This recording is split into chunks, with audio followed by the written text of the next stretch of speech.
Thank you all so much, and thank you for the introduction, Katie. It's my pleasure to be here with all of you today to tell you about the two strongest influences on my life, my mother and Tim's Camps. My first summer at Tim's Camps was in 2010, and it was also my first time on a canoe trip. I remember the portage, the weight of the pack on my shoulders, the feeling of the mud pulling me down, the mosquitoes buzzing everywhere, and I remember hating every second of it. And I also remember that feeling of accomplishment when I put the pack down on the other end. When I went back the next summer, I hated the portage a little less, and I trusted myself a little more. I didn't exactly love it yet. The mosquitoes still buzzed, and the rocks still tripped me up, but I knew I could do it. By the time I reached my final summer, I was running the trail and carrying the canoe on my head, and I chased that feeling of accomplishment. And more than that, I chased the challenge and the knowledge that I can do hard things. I can do hard things. That's it. That's the most important realization right there, and that's what Tim's Camps gave me. Not just physical challenges like portages or hikes, but emotional challenges, intellectual challenges, deeply personal challenges. And not everyone gets that knowledge or that experience of overcoming those challenges from their parents or their community. But anyone who wants to reach their dreams, anyone who wants to leave their mark in ways both big and small, they need to know that hard things can't stop them. And that's what we learn at Tim's Camps. And I'm honored to be speaking to this room to share some of my journey. You have all helped me and hundreds of thousands of other young people learn that life-changing lesson, that we can do hard things. I come from Kamloops, from a conservative, mostly white community, and suddenly at the age of 12, I found myself at camp for the first time, surrounded by young people from different places, different backgrounds, and different experiences. And camp was a great leveler for all of us. Despite all that difference, there were no expectations about who you were or what baggage you came with, and all that typical teenager stuff, all that awkwardness just kind of fell away at camp. We could just be. We could be ourselves, be vulnerable, be leaders, and be hopeful.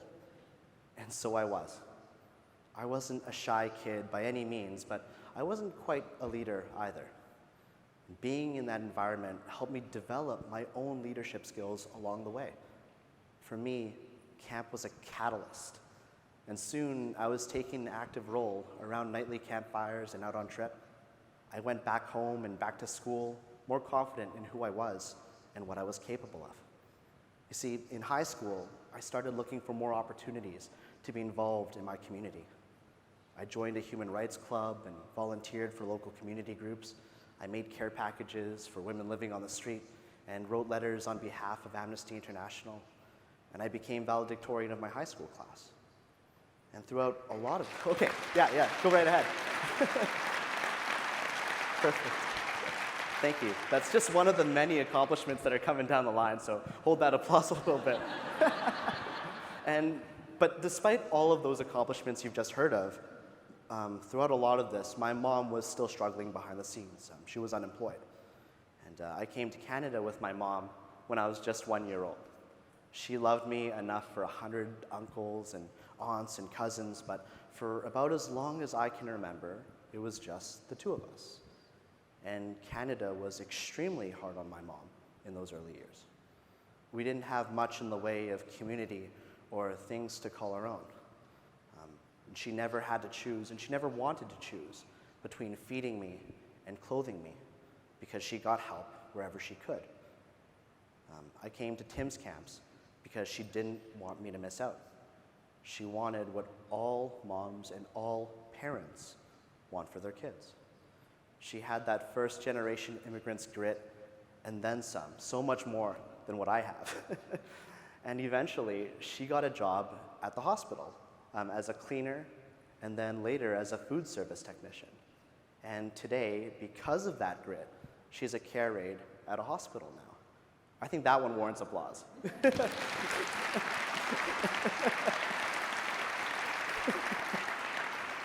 So from being unemployed to having a meaningful job that provides and helps others, she role modeled perseverance for me. And she enrolled me in Big Brothers Big Sisters, and that's how I initially got connected to Tim's Camps. And I'm so grateful for that opportunity because Big Brothers Big Sisters led me here and to Tim's Camps as well. Just to take a second, I want you to think back to when you were 12. What did y'all want to be when you grew up?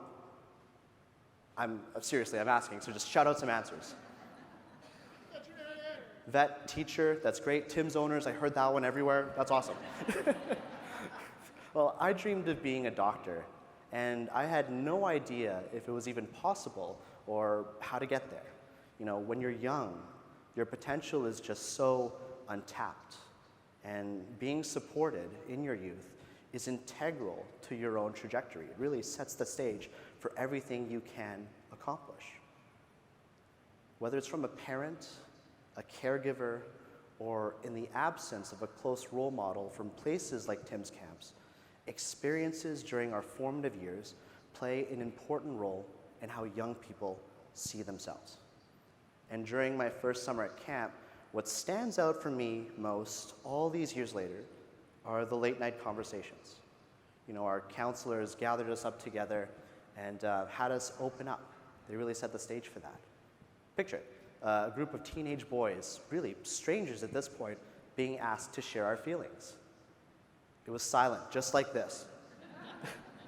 And then I started talking because I really don't like silence.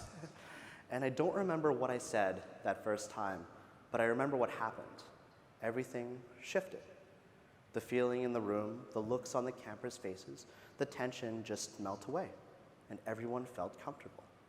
So others joined me. You know, when you're at home with your friends, your image, your self-perception of yourself is really static. You know your strengths, you know what you like, and you have some idea of what you can and can't do. But when you're at camp, you can build that image up and change into something new. Your entire perspective on who you are and what you become, or what you can become, can shift. And those early debrief sessions really left a mark on me. They changed me. And I remember spending hours just talking to other campers in our tents, in the rain, learning about their lives, their struggles, but most importantly, their inner strengths. And I remember deciding right there in my first summer that it was a personal mission for me to be open and honest with other campers and to encourage them to do the same. And that's a really difficult ask, to be open with yourself and open to others.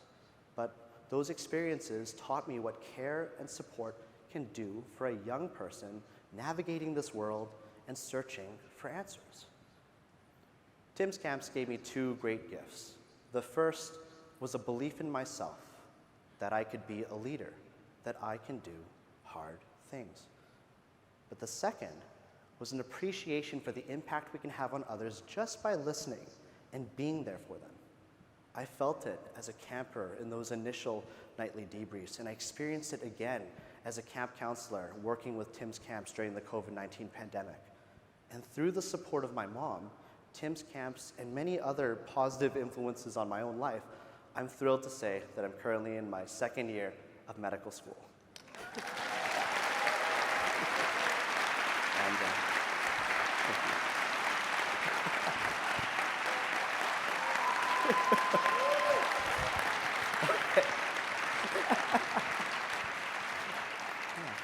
And I think it's so cool because those initial experiences dealing with youth really made me want to pursue psychiatry in particular, and that's what I'm shooting for now.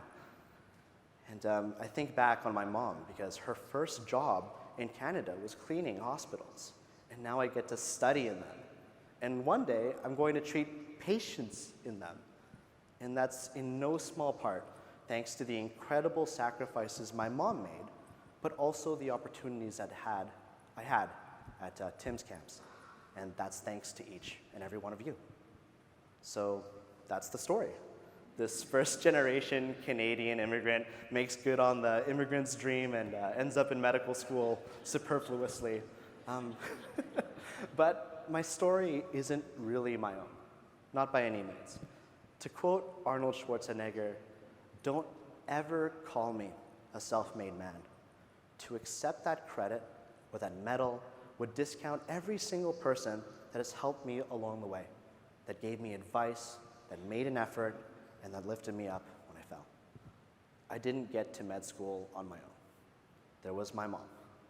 There were teachers, there were guidance counselors, there were researchers in university that saw my potential and lifted me up. There was community groups that we could turn to when we needed clothes or when we needed food. And then there was Tim's camps as well. And then there's all of you, Tim Hortons Restaurant Owners, who ensured I had an opportunity to develop and grow at such a formative point in my life. My story is your story.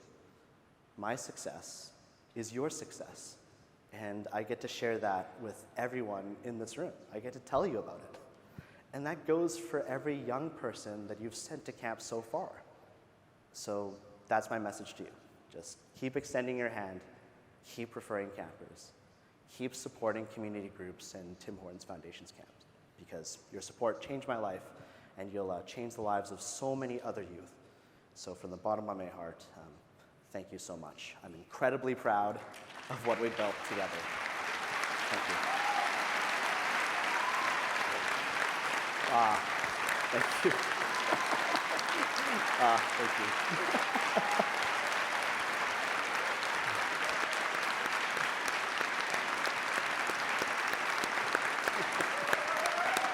Thank you so much. That was wonderful. Hey, it's like, wow. Wow, your story is amazing. So Brandon, your story is truly heartwarming, and you're making the world a better place. I speak on behalf of everyone in the room and say how inspired we are. I'd like to invite someone very special in your life to the stage. Ladies and gentlemen, please welcome Brandon's mom, Kiyomi. Oh, you got time off? Where is she? Football.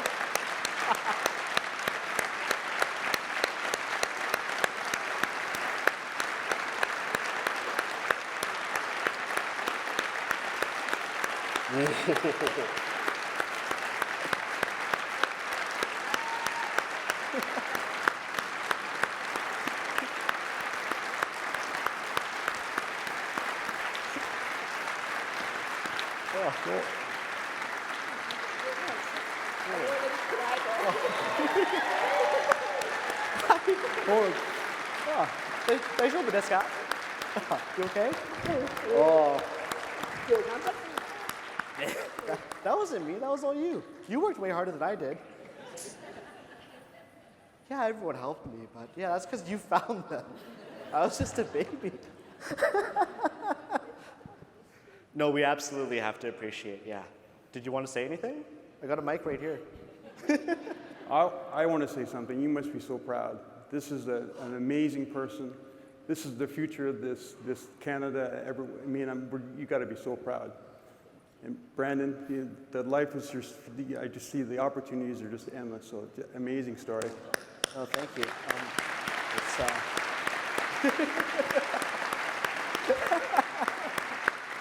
This is really cool because unfortunately, because of how busy it is to get into medical school and things like that, Mom rarely ever gets to see the fruits of the labors. She only ever gets to see me coming home tired and cranky and hungry. And so this is probably one of the few times she gets to see things like these. You know, I get to mention, oh, I'm volunteering for this human rights organization, or oh, I'm doing this in school, and oh, I'm going to Vegas, and you don't need to worry about any of that. So this is really cool. Yeah, and I know, yeah. Just I wanted to say thank you very much for everything you have done and inviting me here and making today so special to my son Brandon. Right. I'm very, very appreciated. Thank you very, very much.